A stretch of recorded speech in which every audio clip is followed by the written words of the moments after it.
Hey guys, welcome back with me again in this channel. On today's tutorial, I'm going to show you how you can find this rooted mutated fish in Abyss Roblox.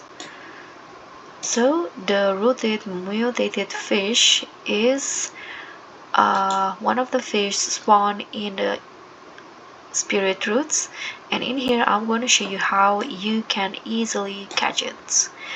So to easily spot the rooted mutated fish, you just need to first hold on your radar like this, and once you're outside, you can enable it by clicking on the screen like this, and you'll just find the one with rooted at the top of the fish name.